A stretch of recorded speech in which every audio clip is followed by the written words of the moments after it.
तो आज हम एक बहुत ही डरावनी कहानी को ना परत दर परत उधेड़ने वाले हैं।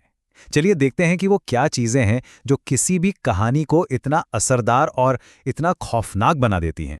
कहानी शुरू होते ही एक सीधी खतरनाक चेतावनी देती है। यही वो हुक है जो पहली ही लाइन में टेंशन और खतरे का मीटर आप समझिए 0 से सीधा 100 पर ले जाता है। तो चलिए इस कहानी के पूरे स्ट्रक्चर को समझते हैं। ये है हमारा रोड मैप। हम देखेंगे कि कैसे एक भूतिया मिल के कुछ सीधे साधे नियमों से शुरू होकर कहानी मालिक के दहकते हुए बदले तक पहुंचती है। तो कहानी का पहला हिस्सा, इसकी भूमिका। देखिए, कोई भी अच्छी हॉरर स्टोरी यहीं से तो शुरू होती है।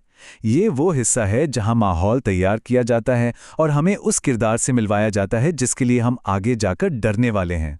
और हमारा किरदार है दिवाकर, एक नया नाइट गार्ड जो एक बिल्कुल सुनसान वीरान सी आरा मिल में नौकरी पर आया है। टिमटिमाती हुई लाइट्स, चारों तरफ जंग लगी मशीनें, आप समझ ही गए होंगे, ये एक क्लासिक हॉरर फिल्म का एकदम परफेक्ट सेटअप है। अब आता है कहानी का दूसरा हिस्सा जहां एक्शन धीरे धीरे बढ़ता है। और पता है सबसे मजेदार बात क्या है? यहां कहानी का सस्पेंस किसी भूत प्रेत पर नहीं बल्कि कुछ बहुत ही सिंपल से नियमों पर टिका है। और यही इसकी खूबी है। मैनेजर उसे ये 3 सुनने में तो बड़े सीधे साधे नियम बताता है, पर ये सिर्फ नियम नहीं है, ये तो पूरी कहानी की नींव है। एक ऐसा जाल जिसमें दिवाकर बेचारा खुद ही फंसने वाला है। और अब आता है क्लाइमैक्स, कहानी का वो मोड़ जहां से यू टर्न लेना नामुमकिन है। एक छोटा सा फैसला जो हमारे हीरो की किस्मत पर हमेशा के लिए ताला लगा देगा।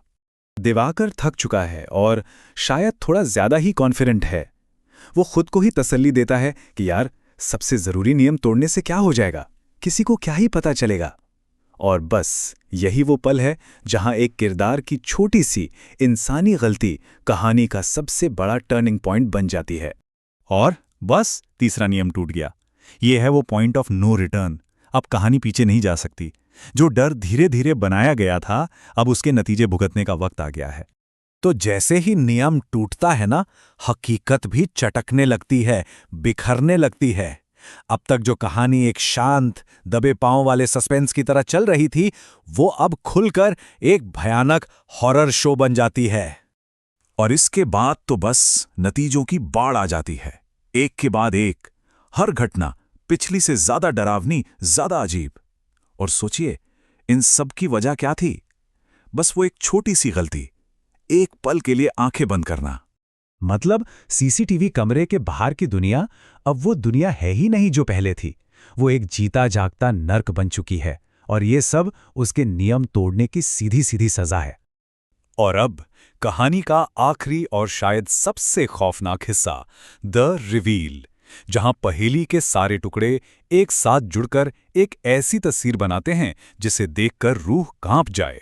डर के मारे भागता हुआ दिवाकर मैनेजर से टकरा जाता है और वो मैनेजर बड़े आराम से उसे मिल की दर्दनाक कहानी सुनाने लगता है कि कैसे एक गार्ड की लापरवाही से आग लगी थी और अब मिल के मालिक का बदला लेने वाला भूत यहां भटकता है।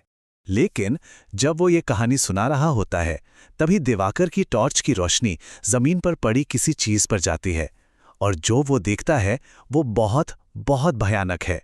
और फिर वो पल आता है जो सब कुछ बदल देता है।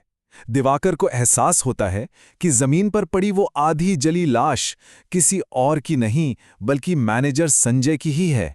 तो फिर वो आदमी कौन है जो इतनी देर से उसके साथ खड़ा है? मतलब जो इंसान उसे अब तक सब कुछ समझा रहा था, उसे तसल्ली दे रहा था, वो मैनेजर था ही नहीं।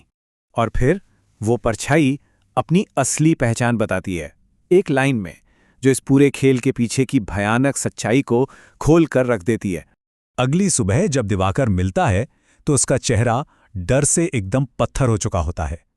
कहानी यहीं खत्म होती है, नियम तोड़ने की सबसे भयानक सजा के साथ, जिसमें भूत की ताकत और उसके मकसद पर कोई शक शुबा बाकी नहीं रहता। ये कहानी असल में कहानी लिखने और सुनाने की कला का एक बेहतरीन उदाहरण है। ये हमें दिखाती है कि सबसे असरदार हॉरर वो नहीं जिसमें अचानक से कोई आकर डराए, बल्कि वो है जिसमें नियम हो, कुछ दांव पर लगा हो और फिर उन नियमों को तोड़ दिया जाए। यही वो चीज़ है जो डर को इतना मज़ेदार और यादगार बनाती है।